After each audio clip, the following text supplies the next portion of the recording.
Din po yung mali doon mga bossing nung panahon ng September 21, mga binabarag nila, mga binubugbog nila yung mga kapulisan. Oo. Ako naiinis ako noon mga bossing, nung panahon ng September 21, naiinis ako, nabubwisit ako doon sa mga kapulisan. Bakit to? Binubuntal na sila hinahampas na ng bato, kung ano-ano na po yung mga ginagawa sa kanila ng mga realista, pero hindi pumapalag Ano po? Nakakabwisit, nakakaawa. May mga pamilyang nag-aantay diyan sa mga kapulisan. Yan naman ay trabaho lang ang ginagawa nila, panatiliin mapayapa. Ba't saan idadamay nyo? Huwag kami! Ba't idadamay nyo yung mga kapulisan, di ba? Naawa ho ako. Dapat, sabi ko, pagka merong isang ralyista na umamba ng napakalaking bato at alam mo, pag tumama sa ulo mo yun, ikaw ang patay, yari ka, unahan mo. Di ba? Unahan mo. Siyempre, ano na yun? Kumbaga, buhay mo ang pwedeng mawala doon. It's either buhay niya o buhay mo. Total naman, ikaw, ginagampanan mo lang yung pagiging pulis, unahan mo. Di ba? Kakaya ka.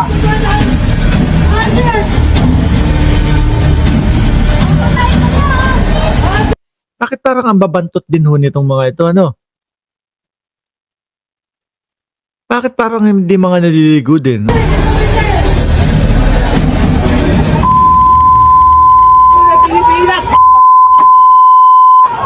Tapang ni tatay, siguro pag nilapitan din ni John Vic Remulla, taas ang presyon nito, no?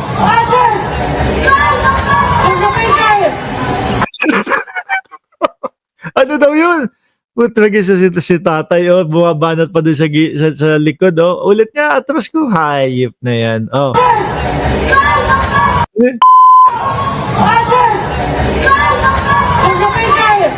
Ano daw? Yung sinabi nung nakapula sa likod, midya-midya. Hindi ko naintindihan. Midya-midya yata. Midya-midya.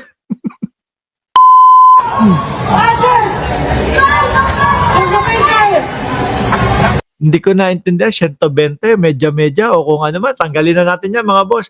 Ngayon, yung sagot ni John Vic Remulla, nung September 21 ay kagagawan ng mga Aquino, sabi ni Marciana de Lima. Ito naman po si John Vic Remulla, mga bossing.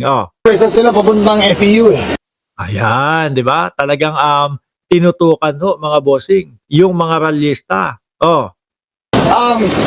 For waves na dumating, maximum crowd size was mga 2,000 lang siguro. Parang 2,000 lang yung dumating.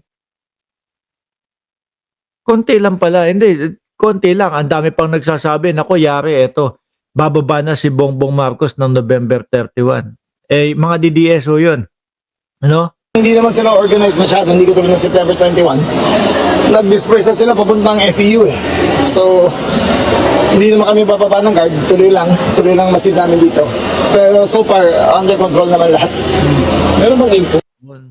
Hindi, ang dami na din kapag kaganyan mga kababayan, ang dami na din bumabatikos kay Remulla. Lalo na yung mga DDS, no? Pero ano ba ang pinaglalaban ni Remulla dito, ni John Vic? Kaayusan lang nung rally, pinayagan niya sila, binigyan niya sila ng ng mga permit di ba? Ayusin niyo lang. Hindi yun ng mga naghahamon pa, tapos kapag ka nabatuta, mukhang mga kawawa, naku po, hindi, napabili lang po ako ng suka Sabi ni Ping Laksamana, pero kaya kaunti lang ang nandyan kasi nag-aantay kami ng December 15. Sabi ni Ombudsman, may ayan ang talagang aantayin natin. Ano po, 14 araw na lang mga bossing dahil ngayon December 1 na ngayon mga kababayan. 14 araw na lang. Di naman sikat yan na singer, di maganda boses. Wala akong alam sa kanta. Na singer. Si sumikat yan mga kababayan. Si Jimmy Bondok, sumikat yan. Meron, lagi naman mayroong info na ganyan Pero hindi mo alam hanggang nandiyan na kung may mangyayari talaga. So yung nilareklamo nila na bakit masyado na overkill yung ginawa yung facility? Buti na ang over-prepared kaysa under-prepared. Correct. Tapos sasabihin naman yung iba, yung bagyo nga ganito, ito, mga DDS talaga Di naman sumikat yan. Sabi, singer, nabasa na natin yan. Sabi ni Doggy House, no? Ano yan, Doggy House? Oh, Hauser, walang mangyayari sa rally na yan. Hopeless na ang Pinas. Dahil lahat ng karamihan ng politiko mataas na opisyal ng militar, mga ganid na negosyante, mga agency head, no? Pati mga checkwang illegal daw ho. Kahit kailan, matagal ko nang ayaw dyan kay Escudero. Sobrang sinungaling, no? Nagmamalinis, at palusot ka naman, no? Visit ka, Escudero. Na-visit pa. At alay, ang seguridad ng bansa kasi binabantayan natin dito eh. Hindi naman isang tao, hindi naman isang building, pero buong bansa to. Basta payagan natin na anarchy ang manaig dito.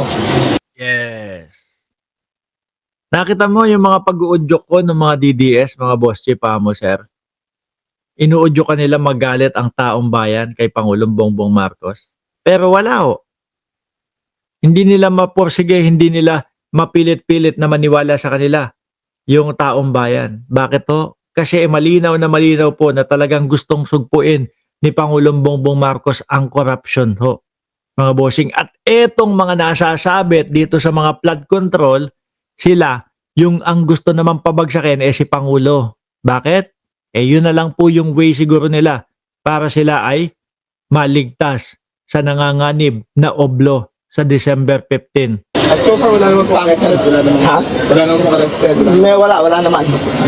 Meron lang under questioning kasi parang fake ang media credentials na pinigil nila eh. Yeah, opo. So, under questioning lang naman, hindi pa naman sila arrested.